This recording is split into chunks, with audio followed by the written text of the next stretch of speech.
나는 그날 밤이 내 모든 인내심의 끝이 될 줄은 꿈에도 몰랐다. 마감 기한에 쫓겨 새벽까지 일하고 있던 내게 시어머니는 반려견이 거실 러그에 싸놓은 배설물을 당장 치우라고 강요했다. 내가 10분만 기다려 달라고 거절하자 시어머니는 내 업무용 노트북을 발로 짓밟아 박살 내버리고는 이렇게 소리쳤다. 내일 따위가 가족보다 중요해? 아내는 남편 가족을 먼저 모셔야 하는 거야. 내 남편은 나를 방어해 주기는커녕 오히려 내 월급을 몽땅 자신에게 넘기라고 계속 강요했다. 아내의 돈도 결국 가장인 남편의 돈이라는 핑계였다. 나는 결국 아무것도 챙기지 않은 채 집을 나오는 것을 택했다. 그리고 일주일 후 나의 통쾌하고도 잔인한 복수가 시작되면서 그들의 온 삶은 지옥으로 변해버렸다. 내 이름은 기현이다. 겉으로만 보면 많은 사람들은 나를 운이 좋은 여자라고 생각할 것이다. 나는 해외 클라이언트를 상대로 하는 소프트웨어 개발 회사의 재택근무 프로그래머로 일하고 있다. 내 수입은 평균을 훨씬 웃돈다. 매일 아침 지옥철에 시달리며 출근할 필요 없이 집에서 일할 수 있고 매달 월급은 단 한 번의 지연 없이 제때 입금된다. 하지만 아무도 모르는 사실이 있다. 내 휴대폰에 월급 입금 알림이 뜰 때마다 나는 오히려 가장 큰 두려움을 느꼈다. 나는 3년 전 남편 재욱과 결혼한 후 시어머니 집에서 함께 살고 있었다. 처음엔 재욱이 우리가 독립할 집을 구할 돈이 모일 때까지만 임시로 시가에서 지내자고 했다. 나는 그 말을 믿었다. 심지어 생활비에 보탬이 되는 것조차 기꺼이 받아들였다. 그것이 가족을 만들어가는 방식이라고 생각했기 때문이다. 하지만 현실은 달랐다. 매달 월급날만 되면 재욱은 어김없이 자신의 휴대폰을 들고 내게 다가왔다. 송금해. 딱 그 세 글자 뿐이었다. 내가 한 달 동안 얼마나 고생했는지에 대한 격려의 말은 단 한 번도 없었다. 매일 밤 마감을 맞추려 피곤하지는 않은지 묻는 다정함도 없었다. 그에게 중요한 것은 오직 내 돈이 자신의 계좌로 이체되는 것 뿐이었다. 한 번은 조심스럽게 물어본 적이 있다. 여보, 내 월급의 일부는 내 개인 계좌에 모아두는 게 어떨까? 재욱이 대답하기도 전에 거실에서 시어머니의 날카로운 목소리가 먼저 날아왔다. 여자가 푼돈 쥐고 있어서 뭐에 쓰려고? 결혼했으면 며느리 돈도 다 가장인 남편 몫이지. 나는 고개를 돌렸다. 시어머니는 팔짱을 낀 채 내 쪽으로 걸어오고 계셨다. 재욱은 그 말에 즉시 고개를 끄덕이며 동조했다. 맞아. 어머니 말씀이 정답이야. 내가 우리 집 가장이잖아. 돈 관리는 내가 알아서 해. 나는 그저 입을 다물었다. 그들의 말에 동의해서가 아니었다. 내가 반박하려 할 때마다 그 집은 마치 전쟁터처럼 변해버렸기 때문이다. 한 번은 내 월급 전부를 송금하는 것을 거부한 적이 있었다. 그날 재욱은 이틀 내내 나와 말 한마디 섞지 않았다. 시어머니는 아침부터 나를 향해 비아냥거렸다. 돈푼이나 번다고 유세 떠는 여자들이 꼭 있다니까. 남편한테 돈 바치는 것도 아까워할 거면 결혼은 뭐하러 했대? 심지어 대학생인 시누이 소진이마저 옆에서 나를 비웃었다. 그날 이후로 나는 포기했다.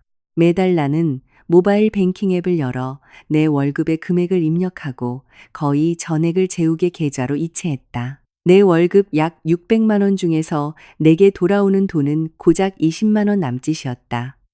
이 정도면 충분하지? 재욱은 나에게 그 돈을 건네며 말했다. 화장품 사고 간식 사 먹기엔 떡을 치잖아. 나는 그저 고개를 끄덕였다. 사실 그 돈은 월말이 되기도 전에 동락이 일수였다. 만약 내가 업무용으로 쓸새, 마우스나 헤드셋이 고장나서 사야 할 때면 나는 재욱에게 먼저 허락을 구해야 했다. 여보, 나 헤드셋이 망가졌어. 꼭 지금 사야 돼? 화상회의할 때 꼭 필요해. 재욱은 마치 내가 엄청난 사치품이라도 요구한 것처럼 깊은 한숨을 내쉬었다. 알았어. 나중에 생각해 볼게. 그가 쥐고 흔드는 그 돈은 전부 내가 피땀 흘려 번 돈이었다. 아이러니하게도 시가의 친척들이나 이웃들은 재욱이 온 가족을 먹여 살리는 훌륭한 아들인 줄 알고 있었다. 이웃이 놀러 올 때면 시어머니는 늘 자랑스럽게 떠벌렸다. 우리 재욱이 아니었으면 어쩔 뻔했어. 집안 생활비부터 모든 걸 우리 아들이 다 감당하잖아. 나는 그저 씁쓸하게 옅은 미소만 지을 뿐이었다. 시어머니는 단 한 번도 내 이름을 언급하지 않았다. 하지만 진실은 달랐다. 재욱이 몰고 다니는 자동차의 리스비는 내 월급에서 나갔다. 아파트 관리비와 전기세도 내 월급으로 냈고 내가 업무용으로 쓰는 집의 인터넷 요금도 내 돈이었다. 심지어 시누이 소진이의 대학 등록금과 시어머니가 소일거리로 하시는 작은 가게의 자본금조차 내 월급에서 빠져나간 것이었다. 다만 그 모든 돈이 재욱의 계좌를 거쳐 나갔을 뿐이다. 그래서 모든 사람의 눈에 나는 그저 방구석에서 노트북만 쳐다보는 게으른 여자였고 재욱은 가족을 짊어진 영웅이었다. 가끔은 나 자신을 변호하고 싶었다. 그 모든 것이 사실이 아니라고 소리치고 싶었다. 하지만 재욱의 얼굴을 볼 때마다 나는 그 결심을 삼켜야 했다. 언젠가는 그가 변할지도 모른다는 미련한 희망 때문이었다. 언젠가는 나의 모든 희생과 헌신을 알아줄 날이 올 거라고 믿었다. 불행히도 그 헛된 희망은 나를 너무 오랫동안 그 지옥에 머물게 했다. 내 하루하루는 단 하루도 평온하지 않았다. 아침에는 해외 클라이언트들과 화상회의를 하며 일해야 했고, 낮에는 시어머니의 지시에 따라 청소기 돌리기, 걸레질, 설거지, 밥 짓기를 해야 했다. 시어머니 눈에는 내가 그저 노트북 앞에 앉아 노는 것으로 보였기 때문이다. 내가 지금 업무 중이라고 말하면 돌아오는 대답은 늘 똑같았다. 일은 나중에 해. 집안일이 먼저지. 가장 나를 슬프게 했던 건 재욱이 단 한 번도 내 편을 들어주지 않았다는 것이다.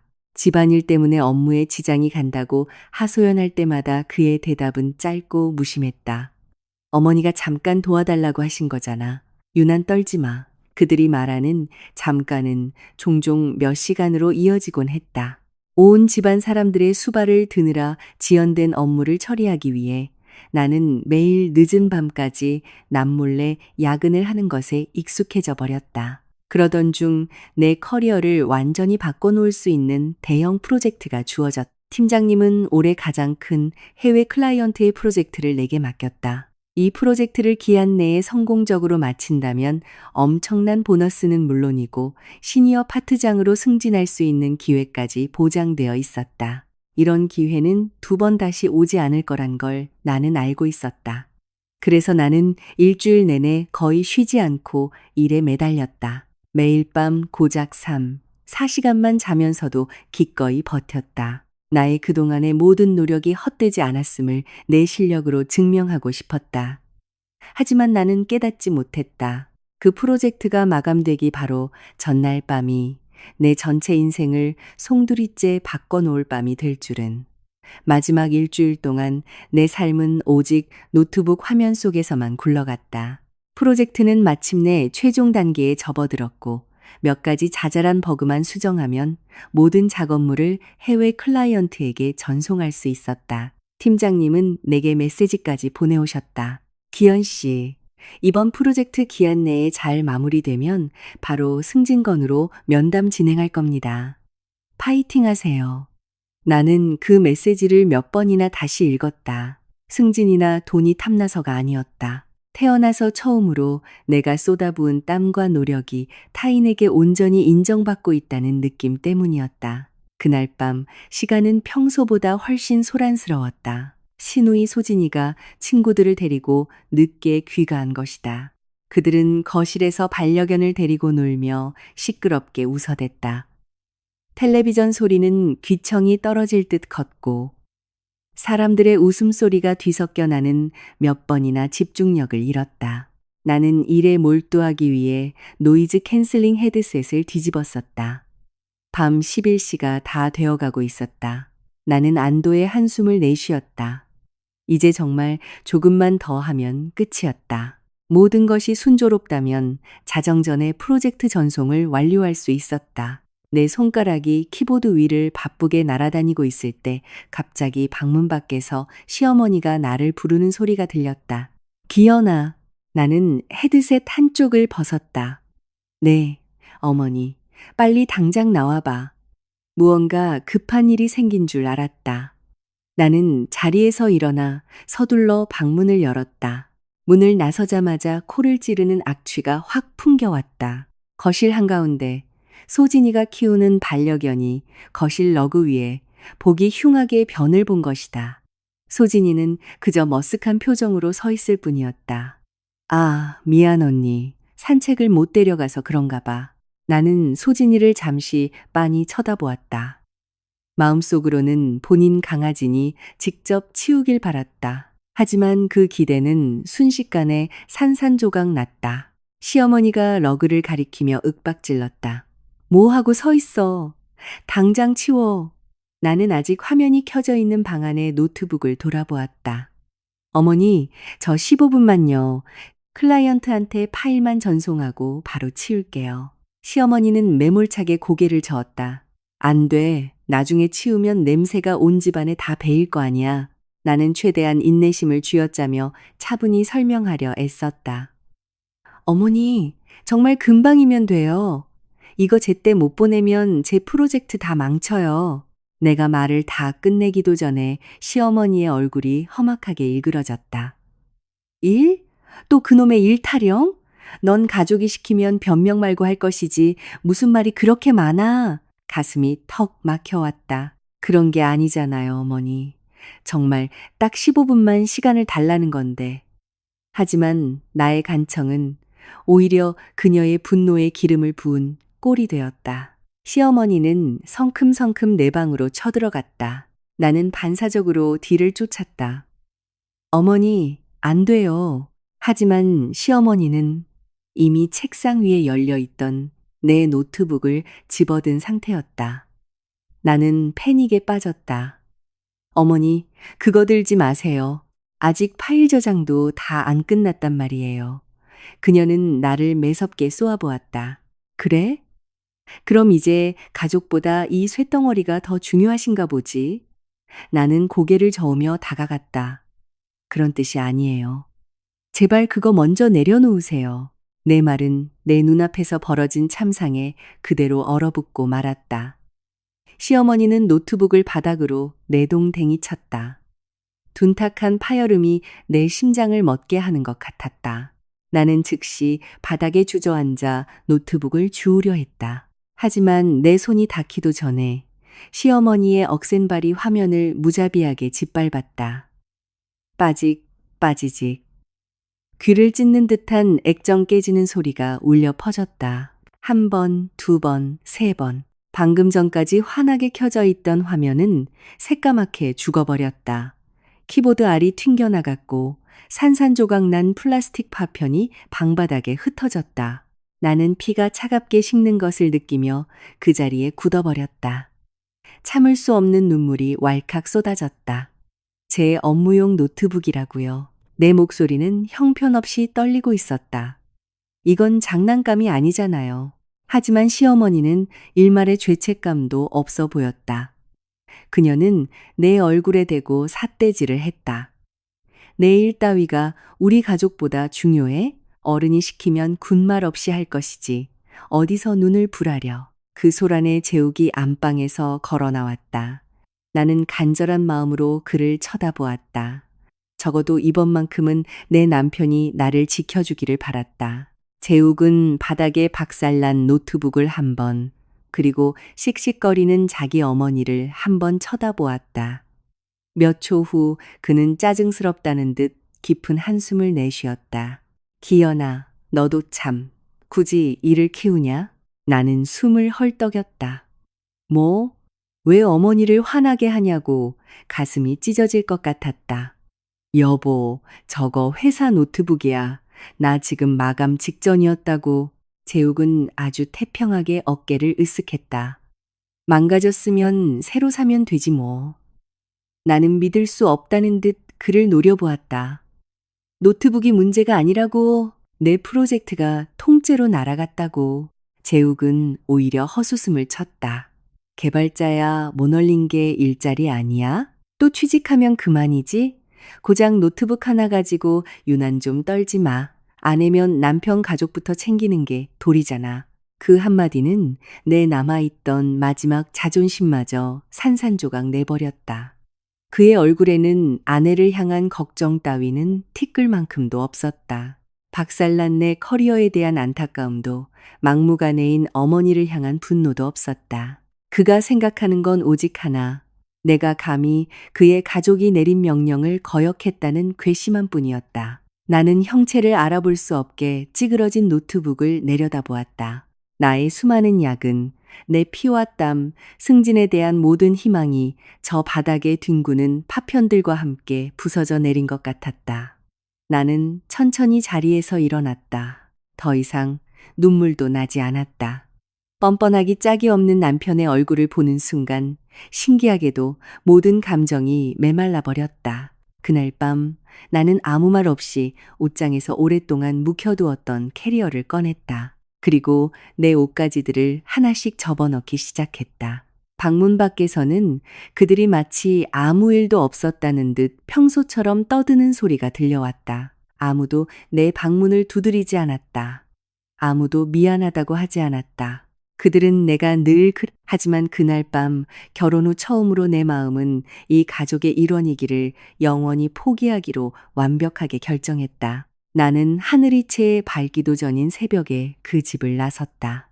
오른손에는 작은 캐리어가 들려 있었다. 항상 무겁게 메고 다니던 노트북 가방이 없어서인지 아니면 다른 이유에서인지 발걸음은 평소보다 훨씬 가벼웠다. 아무도 나를 쫓아오지 않았고 내 이름을 부르지도 않았다.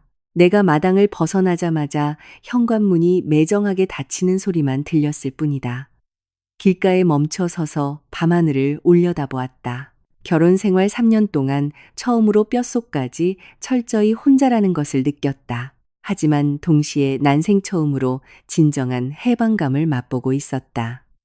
나는 카카오 택시를 불러 가장 친한 친구인 미래의 오피스텔로 향했다. 그 순간 내 머릿속에 떠오른 유일한 사람이었다. 이동하는 내내 휴대폰이 미친 듯이 울려댔다. 처음엔 재욱이 사과하려고 전화하는 줄 알았다. 하지만 아니었다. 첫 번째 문자는 아주 짧았다. 언제까지 삐져 있을 건데? 나는 답장 없이 화면만 응시했다. 몇 분 뒤 두 번째 문자가 왔다. 화 풀렸으면 알아서 기어들어와. 가족들 얼굴에 먹칠하지 말고. 나는 씁쓸하게 웃었다. 이 모든 일이 벌어진 후에도 그가 걱정하는 건 오직 자신의 체면뿐이었다. 미래의 집에 도착하자마자 그녀는 나를 따뜻하게 안아주었다.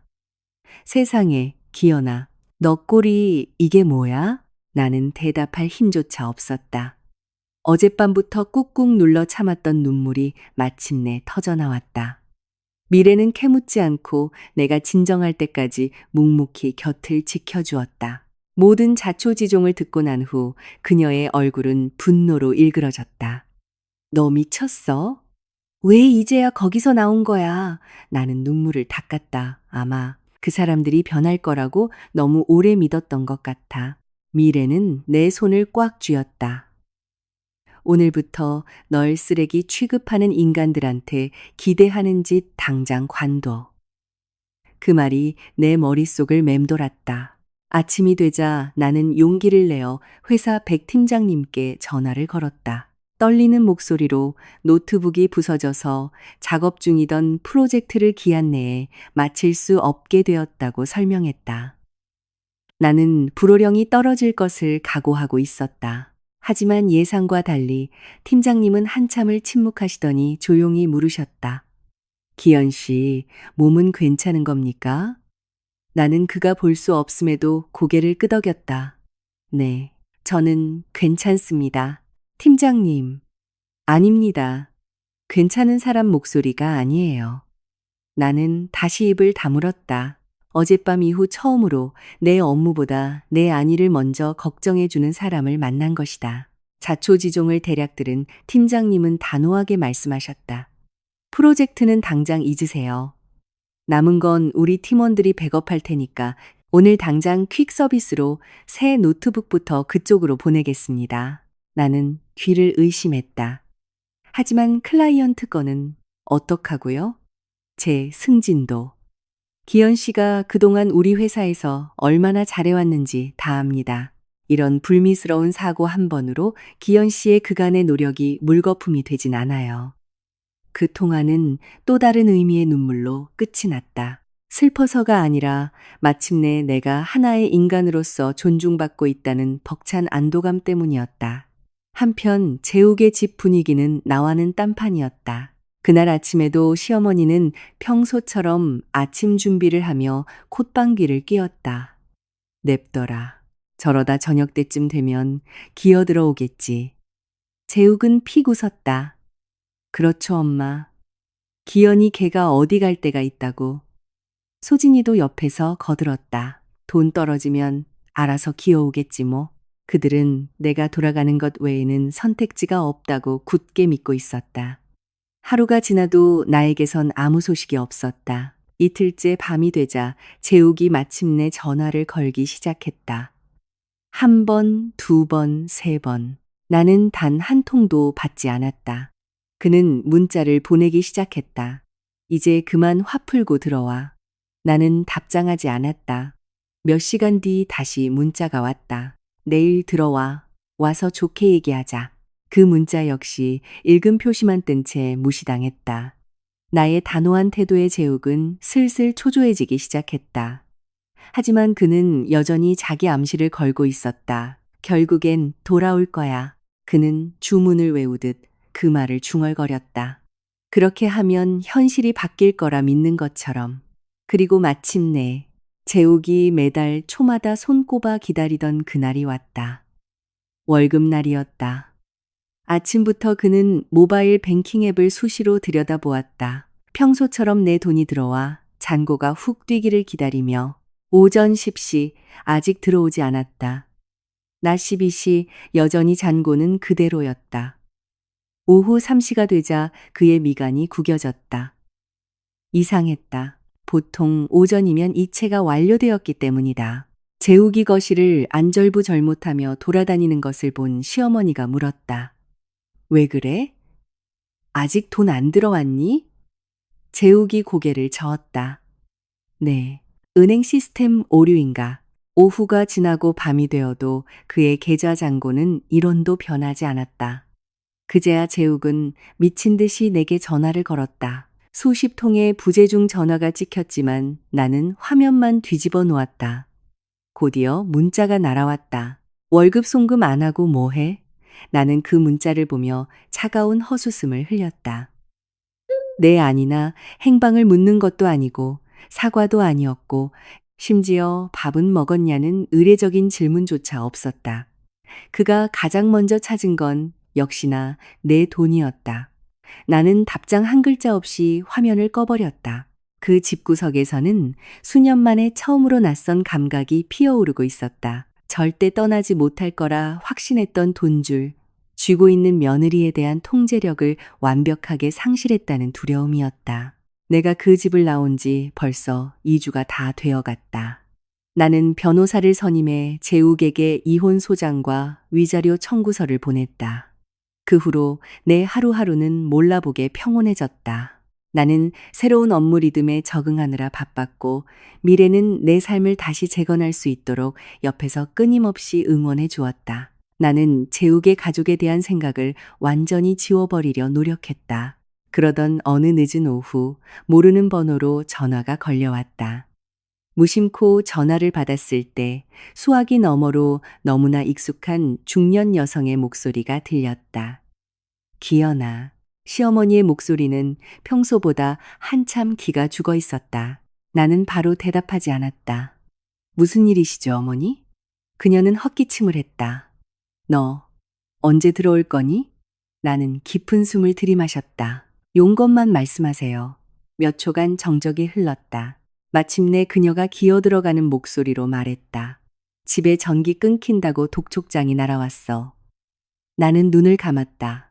예전 같았으면 그런 고지서가 날아왔다는 말 한마디에 아무것도 묻지 않고 득달같이 앱을 켜서 돈을 붙였을 것이다. 하지만 이번에 나는 그저 침묵했다. 그녀가 다시 입을 열었다. 수도요금도 밀려서 어제는 앞집 아주머니한테 돈을 좀 꿨다. 나는 여전히 침묵을 지켰다. 아마도 나를 안 이후 처음으로 시어머니는 이 모든 경제적 구멍이 그저 나에게 명령 한마디 한다고 해결될 수 있는 상황이 아님을 깨달았을 것이다. 그녀는 내 대답도 듣지 못한 채 도망치듯 전화를 끊었다. 그날 밤에는 재욱이 전화를 걸어왔다. 통화가 연결되자마자 그는 사과하기는커녕 화가 난 목소리로 따졌다. 너 이거 다 일부러 이러는 거지? 대체 내 계좌로 송금 왜 끄는 거야? 나는 옅은 미소를 지었다. 내 월급이니까. 뭐? 그게 무슨 소리야? 재욱의 뻔뻔한 대답은 나를 허수음 짓게 만들었다. 원래부터 그 돈은 우리 가족 생활비로 쓰던 거잖아. 나는 마침내 조용히 물었다. 여보, 지난 3년 동안 내가 일해서 번 돈 다 갖다 바치는 동안 나한테 고맙다고 말한 적 단 한 번이라도 있어? 수학이 넘어가 쥐 죽은 듯 조용해졌다. 몇 초 후 그가 오히려 언성을 높였다. 부부 사이에 고맙긴 뭐가 고마워. 아내가 가족 챙기는 건 당연한 의무잖아. 그 한마디는 내 마음속에 혹시라도 남아있던 1%의 미련마저 완벽하게 소각시켜버렸다. 나는 더 이상 아무 말도 하지 않고 전화를 뚝 끊어버렸다. 다음 날부터 그 집의 상황은 급격히 엉망진창으로 굴러가기 시작했다. 재욱이 그토록 자랑하던 그의 통장 잔고는 사실 텅 비어 있었다. 그의 월급은 그가 허세 부리며 질러놓은 자동차 리스와 각종 할부금을 갚기에도 턱없이 부족했다. 내 수입이 끊기자마자 그들의 경제 계획은 모래성처럼 무너져 내렸다. 재욱이 몰고 다니던 외제차는 리스료가 밀리기 시작했다. 캐피탈 회사 직원이 몇 번이나 집으로 찾아와 압류 경고를 했다. 처음엔 재욱도 곧 해결될 거야라며 큰 소리쳤다. 하지만 현실은 그의 얄팍한 계산처럼 굴러가지 않았다. 시어머니가 소일거리로 하던 동네 작은 가게의 운영 자금도 바닥이 났다. 재료비 결제가 안 되니 물건을 들여올 수 없었고 손님은 뚝 끊겼다. 거래처에서는 선결제를 요구했지만 돈이 없었다. 시누이 소진이는 대학교에서 다음 학기 등록금 고지서가 날아오자 패닉에 빠져 재욱에게 달려갔다. 오빠, 내 등록금 어떡할 거야? 재욱은 신경질적으로 얼굴을 쓸어내렸다. 나중으로 좀 미뤄. 나 월급날 아직 멀었어. 오빠 월급 들어와도 밀린 돈 내면 남는 거 없잖아. 그들의 대화를 우연히 듣게 된 시어머니는 그제야 식탁에 앉아 집안의 지출 내역을 계산해 보기 시작했다. 계산을 하면 할수록 그녀의 얼굴은 하얗게 질려갔다. 그녀는 평생 한 번도 직면해 보지 못했던 진실을 마주했다. 잘난 아들 재욱의 월급으로는 이 가족의 한 달 숨만 쉬고 사는 비용조차 감당할 수 없다는 사실을, 지난 3년간 이 집안이 떵떵거리며 돌아갈 수 있었던 건 모자란 돈을 및 빠진 독에 물 붓듯 조용히 채워 넣던 며느리 기연의 핏값 덕분이었다는 것을 시어머니는 멍한 눈으로 재욱을 돌아보았다. 재욱아, 정말 여태껏 기연이 돈이 그렇게 많이 들어갔던 거니? 재욱은 죄인처럼 고개를 푹 숙였다. 네, 그럼 왜 그 애가 집을 나가게 내버려 둔 거야? 그 질문에 재욱은 아무 대답도 하지 못했다. 처음으로 시어머니는 나를 탓하지 않았다. 그녀는 자신의 못난 아들을, 그리고 그 복덩이를 제 발로 차버린 자신을 원망하기 시작했다. 그 후로 며칠은 그들에게 지옥 같았을 것이다. 집안에 돈 될 만한 물건들이 하나둘 중고 거래 사이트에 올라갔다. 거실의 대형 TV가 가장 먼저 사라졌고, 소진이가 허영심의 할부로 샀던 명품 가방과 아이패드도 중고로 팔려나갔다. 하지만 그 돈으로는 밀린 청구서의 절반도 막지 못했다. 문제가 꼬리에 꼬리를 물고 터졌다. 항상 시끌벅적하고 웃음이 넘치던 집안은 이제 날 선 긴장감만 감돌았다. 그들은 서로를 물어뜯기 시작했다. 소진이는 무능한 오빠를 비난했고 재욱은 씀씀이가 큰 어머니 탓을 했다. 시어머니는 상황이 이렇게까지 최악으로 치달을 줄 몰랐다며 매일 밤 눈물바람이었다. 식탁에서의 단란한 저녁 식사는 사라진 지 오래고 하루가 멀다고 고성방가가 오갔. 물론 나는 이 모든 난장판을 전혀 알지 못했다. 나는 그들과 관련된 모든 알림을 차단한 상태였다. 내게 있어 과거는 그저 떠올리는 것만으로도 진절이 나는 상처일 뿐이었다. 나는 오로지 내 삶을 바로 세우는 데만 집중했다. 하지만 운명은 그들이 내게 저지른 죗값을 아직 다 보여주지 않은 모양이었다. 며칠 뒤 상상조차 하지 못했던 소식이 나를 찾아왔다. 그 소식은 내 삶의 방향을 한 단계 더 끌어올림과 동시에 재욱의 가족에게 자신들이 짓밟았던 여자가 얼마나 거대한 존재였는지를 뼛속 깊이 각인시켜줄 사건이었다. 내가 재욱의 가족과 연락을 완전히 끊은 지 3일째 되던 날, 카니발 한 대가 미래의 오피스텔 앞에 멈춰섰다. 배송기사가 내 이름이 적힌 커다란 박스를 들고 내렸다. 나는 조심스레 박스를 열었다. 그 안에는 최고급 사양의 새 맥북 프로와 업무용 주변 기기들이 완벽하게 세팅되어 있었다.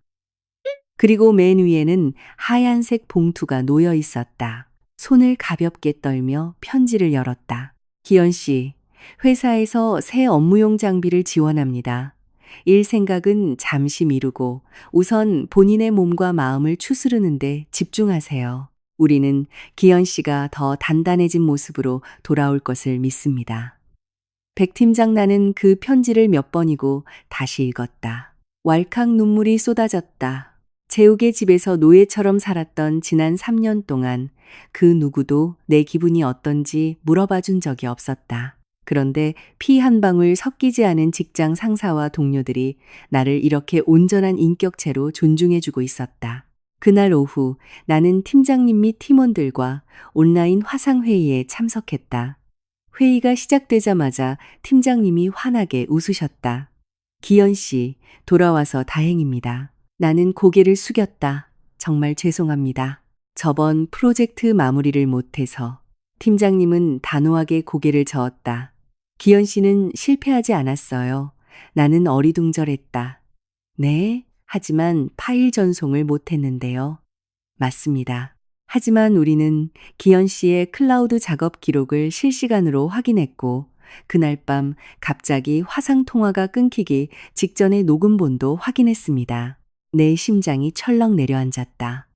알고 보니 내 노트북이 박살나기 직전 백그라운드에서는 이미 클라이언트 측과의 화상 미팅 채널이 열려 있었던 것이다. 끊기기 직전의 몇 초 동안 그들은 내 시어머니의 앙칼진 고함과 내 노트북이 강제로 빼앗겨 바닥에 처박히는 소리를 생생하게 들었던 것이다. 팀장님은 진지한 눈빛으로 나를 보았다.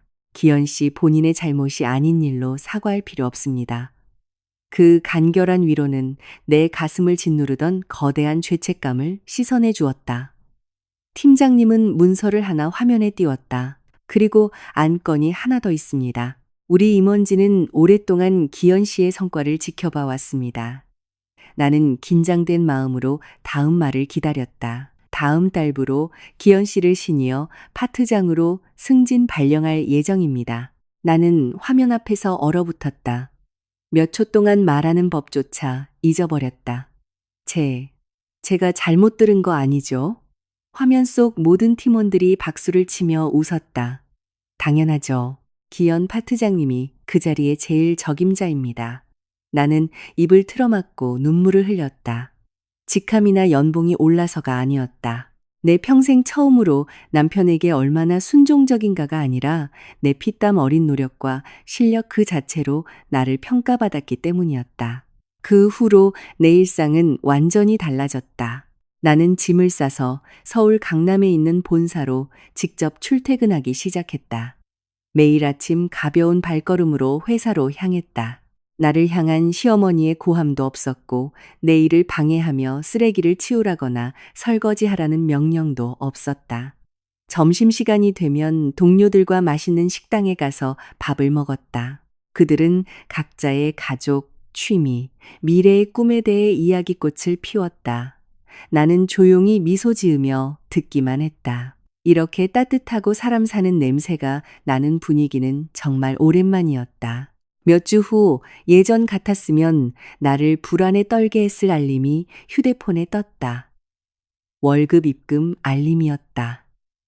나는 화면에 찍힌 숫자를 한참 동안 바라보았다. 파트장 승진으로 연봉이 훌쩍 뛴 금액이었다. 이제 더 이상 내 뒤에 서서 이체를 재촉하는 남편은 없었다. 이 돈은 내 돈이 아니라며 내 노동의 가치를 후려치는 시어머니도 없었다.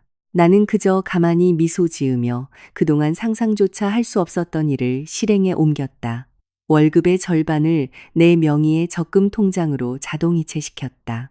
그리고 나머지 돈으로 회사에서 가까운 신축 오피스텔을 계약했다. 방 하나에 작은 주방, 그리고 강남대로가 내려다 보이는 자그마한 테라스가 있는 아담한 공간이었다. 하지만 내게 이곳은 과거에 살던 그 넓은 시가집보다 훨씬 크고 웅장한 궁전처럼 느껴졌다. 이곳에서는 내 피땀을 착취하는 거머리들이 없었으니까. 이사 첫날 나는 모던한 새 책상을 주문했다. 책상 위에 모니터와 새 노트북을 세팅하고 한 구석에 작은 화분도 놓았다. 그리고 의자에 앉아 그 모든 것을 바라보며 조용히 미소 지었다. 엄청난 명품이나 비싼 가구는 없었지만 이 방 안의 모든 것은 오롯이 내 땀방울로 일궈낸 내 것이었다. 그날 저녁 나는 냄비에 물을 올려 따뜻한 라면 한 그릇을 끓였다. 창밖의 야경을 보며 작은 식탁에 앉아 혼자 라면을 먹었다. 그 어떤 진수성찬보다도 꿀맛이었다. 나를 그저 ATM 기계로만 취급하던 사람들과 먹던 밥과는 비교조차 할 수 없었다. 며칠 뒤 미래가 집들이를 왔다. 새로 꾸민 내 방을 보며 미래는 활짝 웃었다. 기현아, 너 얼굴이 이렇게 편안해 보이는 건 처음 본다. 나도 마주 웃었다. 아마 이제야 진짜 내 인생을 살게 돼서 그런가 봐. 미래는 고개를 끄덕이며 의미심장하게 말했다. 너 그거 알아? 사람은 꼭 무언가를 완전히 잃고 나서야 그 가치를 깨닫는 법이야. 나는 굳이 대답하지 않았다. 그 말이 100번 맞다는 걸 알고 있었으니까. 다만 나는 재욱의 가족이 그 사실을 언제 깨달을지 이젠 관심조차 없었다. 내 목표는 그들이 망하는 것을 구경하는 게 아니라 두 번 다시 내가 그런 구렁텅이에 빠지지 않도록 내 삶을 굳건히 다지는 것이었으니까. 하지만 나는 전혀 예상치 못하고 있었다. 내 인생이 찬란한 빛을 향해 걸어가고 있을 때 운명은 나조차 상상하지 못한 잔인하고도 완벽한 무대를 준비하고 있었다는 것을. 바로 재욱이 과거 자신의 입 밖으로 내뱉었던 그 모든 쓰레기 같은 말들을 수많은 사람들 앞에서 뼈저리게 후회하게 만들 무대를 말이다. 내가 그 집을 떠난 지 6개월이 지났다. 눈코 뜰 새 없이 바쁘게 지내는 동안 내 삶은 상상 이상으로 달라져 있었다. 시니어 파트장으로서 나의 주된 업무 중 하나는 매주 수많은 협력 업체들과 미팅을 진행하는 것이었다. 우리 회사의 프로젝트가 원활히 돌아가도록 관리하는 것뿐만 아니라 내년도 연장 계약을 맺을 만한 자격이 있는 업체를 평가하고 선정하는 막중한 권한도 내게 주어졌다. 이 업무는 지독할 정도의 꼼꼼함을 요구했다. 철저히 데이터베이스, 서비스 품질, 납기 준수율, 프로의식에 입각해 평가해야 했다. 사적인 감정이 개입될 여지는 1%도 없었다. 어느 월요일 아침 부서 비서가 결제 서류철을 들고 왔다. 기현 파트장님, 오늘 오후에 물류협력사 연간 평가회의가 있습니다. 나는 서류철 첫 장을 넘겼다. 그곳에 적힌 기업명이 너무나 낯이 익었다. 내 미간이 찌푸려졌다. 여긴 재욱이 다니는 물류회사잖아. 나는 조용히 숨을 골랐다. 몇 달 동안 그의 소식은 단 한 번도 듣지 못했다. 내가 먼저 찾아본 적도 없었다. 내게 재욱과 그 가족들은 이미 완벽하게 죽은 사람들이었다. 나는 아무렇지 않게 서류를 덮었다. 알겠습니다. 이 시에 대회의실 세팅해 주세요. 오후가 되자 회의실로 각 업체의 대표와 실무진들이 속속 들어오기 시작했다. 나는 팀원들과 함께 회의실 상석에 앉아 있었다. 내 앞에는 지난 1년간 각 업체의 성과를 분석한 평가 지표가 산더미처럼 쌓여 있었다. 몇 분 뒤 대회의실 문이 열렸다. 나는 고개를 들어오던 남자의 걸음이 돌부리에 걸린 듯 우뚝 멈춰 섰다. 재욱이었다. 재욱의 얼굴은 순식간에 백지장처럼 하얗게 질렸다.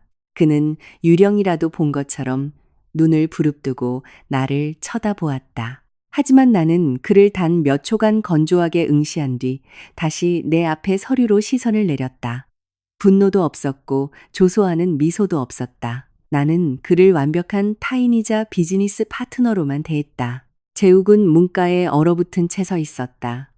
옆에 있던 그의 직장 동료가 그의 팔을 슬쩍 쳤다. 빨리 안 들어가고 뭐해? 그제야 재욱은 로봇처럼 뻣뻣한 걸음으로 협력사 좌석에 가서 앉았다. 회의가 진행되는 내내 나는 모든 업체에게 동일하고 정중한 어조로 질문을 던졌다. 재욱의 회사라고 해서 특별한 대우를 하거나 면박을 주지 않았다. 업체들은 차례대로 지난 성과를 브리핑하고 내년도 목표를 발표했다. 드디어 재욱의 회사 차례가 되었다. 회의실 안의 공기가 기묘하게 무거워졌다. 브리핑을 맡은 재욱은 몇 번이나 말을 더듬었고 발표 자료에 슬라이드를 넘기는 손은 미세하게 떨리고 있었다. 나는 팔짱을 낀 채 조용히 경청했다. 발표가 끝나자 나는 우리 팀 회계 감사가 준비한 평가 보고서를 마이크를 켜고 읽어 내려갔다. 발표 잘 들었습니다. 하지만 저희 실무진 측에서 몇 가지 심각한 리스크를 발견했습니다. 나는 또박또박 데이터만 짚어냈다. 지난 3분기 배송 지연율 15% 증가, 고객 CS 불만 접수 전년 대비 2배 상승, 주요 서비스 타겟 미달성. 이 모든 수치는 귀사에서 직접 제출한 공식 리포트를 기반으로 산출된 겁니다. 단 하나의 개인적인 억하심 정도 들어가지 않은 팩트 폭격이었다. 재욱은 고개를 푹 숙인 채 바닥만 바라보았다. 그는 아마도 내가 예정을 생각해서라도 이 끔찍한 지표들을 대충 눈 감아주기를 바랐을 것이다. 하지만 나는 이미 나 자신에게 약속한 바가 있었다. 공과 사는 절대 구분할 것. 이 시간에 걸친 마라톤 회의가 끝났다. 나는 자리에서 일어났다. 최종 갱신 결과는 모든 협력사 평가가 끝난 후 이번 주 내로 공식 통보해 드리겠습니다. 수고하셨습니다. 사람들이 짐을 챙겨 회의실을 빠져나가기 시작했다. 내가 서류를 챙겨 나가려던 찰나 등 뒤에서 기어 들어가는 목소리가 들렸다. 기어나. 나는 걸음을 멈췄다. 재욱이 몇 걸음 뒤에 서 있었다. 그의 몰골은 6개월 전 오만방자했던 그 남자가 맞나 싶을 정도로 엉망이었다. 몸은 눈에 띄게 야위었고 눈빛은 패배감과 피로로 찌들어 있었다. 잠깐 얘기 좀 할 수 있을까? 나는 손목 시계를 내려다보았다. 딱 10분 드립니다. 우리는 로비 옆에 있는 작은 접견실로 향했다. 한동안 무거운 침묵이 흘렀다. 재욱은 입술을 달싹이며 말을 고르기 힘들어 보였다. 네가 이 회사에 다니는 줄은 꿈에도 몰랐어. 나는 가볍게 고개만 끄덕였다. 승진. 축하해. 그의 축하는 너무나 초라하고 궁색하게 들렸다. 자신이 무슨 말을 해야 할지 몰라. 내뱉는 아무 말 대잔치 같았다. 잠시 후 그가 깊이 고개를 숙였다. 내가 미안했어. 나는 대답하지 않았다. 내가 다 틀렸어. 그때 네 말을 들었어야 했는데.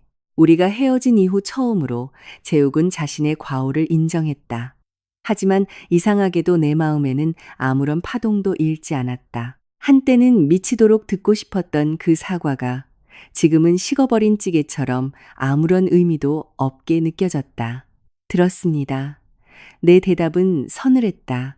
그가 간절한 눈빛으로 나를 보았다. 우리 집 지금 완전 박살났어. 어머니는 화병으로 누우셨고 소진이는 휴학했어. 나도 회사에서 실적 압박 때문에 미칠 것 같아. 나는 그를 동정하지 않았다. 그건 더 이상 내가 짊어질 책임이 아니었다. 재욱은 두 손으로 얼굴을 감싸주며 한숨을 쉬었다. 이제야 알겠더라. 내가 그동안 널 내 소유물처럼 당연한 기둥처럼 의지하고 있었다는 걸. 나는 차분하지만 단호하게 그를 쳐다보며 말했다. 의지한 게 아니지. 넌 그저 내 권리가 아닌 걸 당연하다는 듯이 착취했던 거야. 그 한마디에 재욱은 입을 다물었다. 반박할 수 없는 사실이었으니까. 지난 수년 동안 그는 내 노동의 대가를 남편이라는 지위 하나로 빼앗아갔다. 나는 단 한 번도 내켜서 준 적이 없었고 그저 싸움이 두려워 억지로 뺏겼을 뿐이다. 그때 내 휴대폰에서 다음 회의 알림이 울렸다. 나는 자리에서 일어났다. 시간 다 됐습니다. 전 업무로 돌아가 봐야겠네요. 내가 문손잡이를 잡았을 때 재욱이 다급하게 외쳤다. 기현아, 제발 우리 회사 계약만은 연장해줘. 이번 계약 날아가면 나 정말 회사에서 잘려. 나는 표정 변화 하나 없이 고개를 돌려 그를 똑바로 쳐다보며 말했다. 귀사의 운명은 우리 두 사람의 과거가 결정하는 게 아닙니다. 당신들이 우리 회사에 제공한 형편없는 서비스의 결과물일 뿐이죠. 그 말을 끝으로 나는 미련 없이 접견실을 나왔다. 내 뒤에 남겨진 재욱은 그대로 굳어버렸다. 아마도 그는 난생 처음으로 자신이 평생 깔아뭉개고 무시했던 여자에게 처절하게 버림받고 심판받는 기분이 어떤 것인지 뼈저리게 느꼈을 것이다. 평가회의가 있은 지 2주 뒤 모든 심사 결과가 확정되었다. 내 팀원들은 수일에 걸쳐 데이터를 재검토하고 현장 실사를 다녀왔다. 나는 모든 의사결정에 참여했지만 내 독단으로 누군가를 자르거나 살리지 않았다. 오직 객관적인 데이터와 책임감이라는 기준만 적용했다. 그날 아침 대회의실은 다시 한번 결과 통보를 기다리는 업체 관계자들로 붐볐다. 분위기는 저번보다 훨씬 무거웠다. 모두가 숨을 죽인 채 과연 어느 회사가 살아남을지 내 입술만 쳐다보고 있었다. 나는 마이크를 당겨 켰다. 평가 리포트가 최종 승인되었습니다. 먼저 프로페셔널하게 평가에 임해주신 모든 관계자분들께 감사드립니다. 회의실 안은 바늘 떨어지는 소리가 들릴 만큼 고요했다. 나는 연장 계약에 성공한 업체들의 이름을 호명했다. 기뻐하는 사람들과 아쉬워하는 사람들의 탄식이 교차했다. 그리고 마침내 재욱의 회사 이름이 명단에 올랐다. 나는 천천히 숨을 내쉬었다. 지난 1년간의 성과 지표와 서비스 퀄리티를 종합적으로 평가한 결과 당사는 물류와의 내년도 연장 계약을 진행하지 않기로 최종 결정했습니다. 회의실 안은 정적에 휩싸였다. 뒷자리에 앉아있던 재욱은 천천히 고개를 떨구었다. 어느 정도 예견된 결과였음에도 군중 앞에서 공식적인 퇴출 통보를 받는 것은 그에게 엄청난 수치였을 것이다. 나는 배송 지연, 고객 불만 접수, 타겟 미달성 등 구체적인 사유를 명확히 밝혔다. 내 개인적인 감정은 단 한 방울도 섞이지 않은 완벽한 비즈니스 멘트였다. 회의가 끝나고 사람들이 썰물처럼 빠져나갔다. 내가 테이블 위에 서류를 정리하고 있을 때 비서가 다가왔다. 파트장님, 1층 로비에 전 남편분과 그 가족분들이 찾아오셨습니다. 막무가내로 만나달라고 떼를 쓰고 계셔서 보안팀을 부를까요? 나는 잠시 생각하다가 고개를 저었다. 아니요, 제가 1층으로 내려가서 직접 정리하겠습니다. 엘리베이터를 타고 1층 로비로 내려가자 한 구석에 재욱과 시어머니, 그리고 시누이 소진이가 초라한 행색으로 서 있었다. 나는 잠시 동작을 멈췄다. 내 노트북이 짓밟히던 그날 밤 이후 이 세 사람을 한 공간에서 보는 건 처음이었다. 시어머니의 얼굴은 믿을 수 없을 만큼 늙어 있었다. 깊게 파인 주름, 그리고 예전에 그 표독스럽던 안광은 온데간데 없이 사라지고 없었다. 그녀는 느릿한 걸음으로 내게 다가왔다. 기현아, 그녀의 목소리는 파르르 떨리고 있었다. 나는 책상 앞에 꼿꼿이 서 있었다. 갑자기 시어머니가 두 손을 모아 싹싹 빌기 시작했다. 내가 내가 미안하다. 사과하러 왔어. 그 한마디에 넓은 대회의실의 공기가 싸늘하게 굳었다. 나를 벌레보다 못하게 여기며 내 직업을 모욕했던 그 오만한 여자가 이제는 내 눈을 똑바로 쳐다보지도 못한 채 허리를 굽히고 있었다. 내가 그때 한 짓이 천벌받을 짓이었다. 모든 걸 잃고 나서야 뼈저리게 깨달았어. 그녀의 주름진 뺨을 타고 눈물이 뚝뚝 떨어졌다. 나는 우리 집 돈이 마르지 않는 샘물인 줄 알았다. 네가 평생 우리 집 밑바닥에서 군말 없이 버텨줄 줄 알았어. 내가 미쳤었지. 나는 단 한마디도 자르지 않고 그녀의 참회를 끝까지 들어주었다. 그 뒤에 서 있던 소진이가 한 발짝 앞으로 나왔다. 언니, 나도 정말 미안해. 오빠가 주는 돈 펑펑 쓰면서 그게 다 언니가 밤새워 코피 터지며 번 돈이라는 거 한 번도 생각 안 했어. 소진이 역시 고개를 들지 못한 채 흐느꼈다. 마침내 재욱이 앞으로 나섰다. 그는 가방에서 두툼한 서류 봉투 하나를 꺼냈다. 나 알바까지 투잡 뛰면서 모은 돈이야. 많지는 않지만 네 노트북 값 변상하려고 가져왔어. 나는 봉투 안을 슬쩍 보았다. 꼬깃꼬깃한 오만 원권 지폐들이 채워져 있었다. 몇 달을 안 먹고 안 써서 모은 티가 역력했다. 재욱이 봉투를 내밀었다. 제발 받아줘. 나는 조용히 고개를 저었다. 그 돈 필요 없어. 하지만 기연아, 나는 차분하게 그의 말을 잘랐다. 노트북이야 돈으로 새로 살 수 있지. 하지만 그날 밤 너희들이 갈기갈기 찢어 밝힌 내 자존심은 이런 돈 나부랭이로 다신 살 수 없어. 세 사람 중 그 누구도 입을 열지 못했다. 숨소리조차 들리지 않았다. 나는 말을 이었다. 내가 지난 3년 동안 내 모든 걸 바친 건 내가 바보여서도 아니고 칭찬받고 싶어서도 아니었어. 단지 너희 가족의 일원으로서 한 사람의 아내로서 사람 대접을 받고 싶었을 뿐이야. 돈 찍어내는 자판기가 아니라. 그 말에 시어머니가 무너져 내리며 내 발 앞에 무릎을 꿇었다. 기연아, 애미가 잘못했다. 제발 집으로 돌아와다오. 내가 다 고칠게. 응? 재욱도 덩달아 고개를 숙였. 나도 약속할게. 우리 처음부터 다시 시작하자. 네가 버는 돈 10원 한 장 안 건드릴게. 다시는 그런 일 없을 거야. 맹세해. 나는 그들의 꼴을 번갈아 내려다보았다. 만약 이 상황이 6개월 전에 벌어졌다면 나는 아마 펑펑 울면서 그들을 끌어안았을지도 모른다. 그 헛된 맹세들을 바보처럼 또 믿었겠지. 하지만 오늘 이 자리에 서 있는 여자는 그들이 마음대로 휘두르던 과거의 호구기연이 아니었다. 나는 아주 옅은 미소를 지었다. 그래, 당신들 사과 받아줄게. 용서할게. 내 발 아래 있던 세 사람의 얼굴에 순식간에 희색이 돌았다. 하지만 그 안도감은 단 1초 만에 박살났다. 내가 다음 말을 이었기 때문이다. 하지만 용서한다는 게 다시 돌아간다는 뜻은 아니야. 그들은 다시 얼음장처럼 굳어버렸다. 세상엔 아물 수 있는 상처가 있고 한 번 깨지면 2번 다시 붙일 수 없는 믿음이라는 게 있어. 나는 재욱이 내밀었던 돈 봉투를 다시 그쪽으로 밀어냈다. 이 돈은 가져가. 당신들 빚 갚는데 더 필요할 테니까. 나는 의자에 걸어둔 재킷을 집어들었다. 문을 향해 걸어가다 잠시 멈춰서서 어깨 너머로 말했다. 다음에 신이 당신들 인생에 좋은 사람을 보내주거든.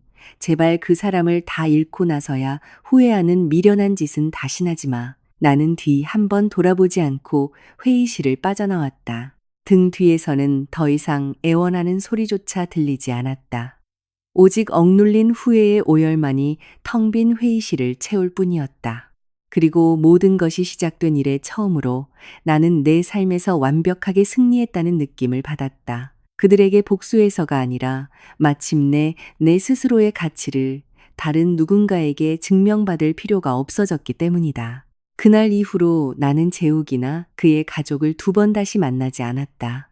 나는 평화로운 내 일상으로 돌아왔다. 아침에 기분 좋게 출근하고 지난 몇 년간 겪었던 지옥에 비하면 매일매일이 천국 같았다. 이제 나는 두려움에 떨며 살지 않는다. 시어머니의 호통을 기다릴 필요도 없고 월급 날마다 돈을 뺏길까봐 벌벌 떨지도 않는다. 그 모든 것은 그저 아주 먼 과거의 악몽일 뿐이었다. 어느 늦은 오후 미래가 회사 근처로 놀러 왔다. 우리는 강남역 근처의 분위기 좋은 카페에 앉아 수다를 떨었다. 한참 웃고 떠들던 중 미래가 조심스레 휴대폰을 꺼내며 말했다. 기연아, 나 며칠 전에 재욱이네 옛날 동네 사람 우연히 마주쳤어. 나는 그저 가볍게 미소 지었다. 미래는 한숨을 쉬며 말했다. 그 집 아파트 경매로 넘어갔대. 빚더미에 앉아서 리스차도 진작에 다 뺏기고 나는 아무 말도 하지 않았다. 그리고 네 시어머니 말이야. 지금 저기 변두리 달동네로 이사가서 길거리에서 낡은 비닐 천막을 치고 떡볶이와 어묵 노점상을 하신대.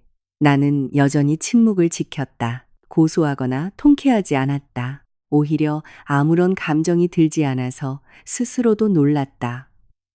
예전엔 그들이 바닥까지 추락하길 바랐던 적도 있었다. 하지만 막상 그들의 몰락을 전해 들으니 상상했던 것만큼 카타르시스가 느껴지진 않았다. 그저 모든 게 다 너무 늦어버렸다는 씁쓸함 뿐이었다. 몇 주 후 점심시간에 회사 프런트 데스크에서 연락이 왔다. 기현 파트장님, 1층 로비에 손님이 찾아오셨는데요. 거래처 클라이언트인 줄 알고 로비로 내려간 나는 그 자리에 우뚝 섰다. 로비 소파에는 아주 남루하고 허름한 옷차림의 시어머니가 홀로 앉아 있었다. 그녀의 얼굴은 고된 노점일 때문인지 검게 그을려 있었고 한없이 지쳐 보였다. 나를 발견한 그녀는 황급히 자리에서 일어났다. 기연아, 나는 차분하게 다가갔다. 무슨 일이시죠, 어머니? 그녀는 바로 대답하지 못하고 주머니에서 작은 헝겊 주머니 하나를 꺼내 내밀었다. 이게 뭐죠? 한 번 열어봐 주련? 나는 조심스레 주머니 끈을 풀었다. 그 안에는 시어머니가 과거 매일같이 손가락에 끼고 다니며 자랑하던 낡은 금가락지 한 돈이 들어 있었다. 나는 이해할 수 없다는 표정으로 그녀를 보았다. 이걸 왜 제게 주시는 겁니까? 그녀는 슬프게 미소 지으며 고개를 저었다. 주려고 온 게 아니야. 내가 너한테 지은 죄를 이거라도 팔아서 속죄하고 싶어서 그래. 나는 주머니를 도로 꽉 묶었다. 어머니, 제 상처는 이런 금부티로 덮어질 수 있는 게 아닙니다. 시어머니의 눈에서 굵은 눈물이 뚝뚝 떨어졌다. 나도 안다. 나도 아는데 내가 얼마나 뼈저리게 반성하고 있는지 내게 보여줄 길이 이것밖에 없어서 그랬다. 나는 그 주머니를 다시 그녀의 거친 손에 쥐어주었다. 이건 어머니가 가지고 계세요.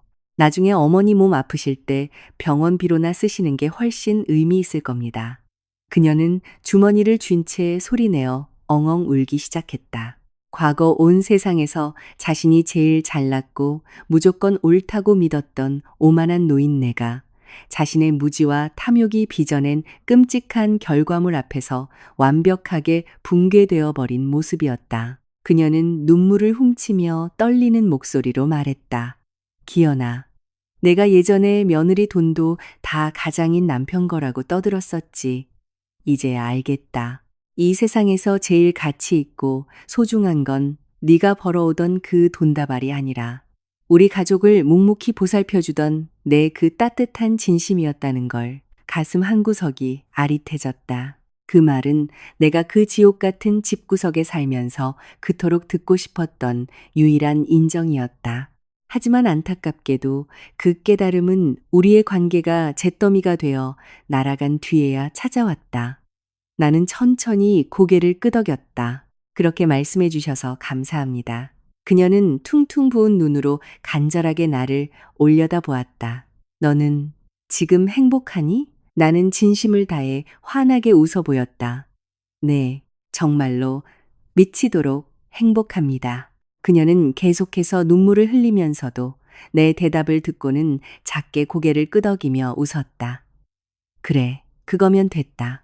그날 늦은 오후 퇴근을 준비할 무렵 휴대폰이 징 울렸다. 인사팀에서 온 메시지였다.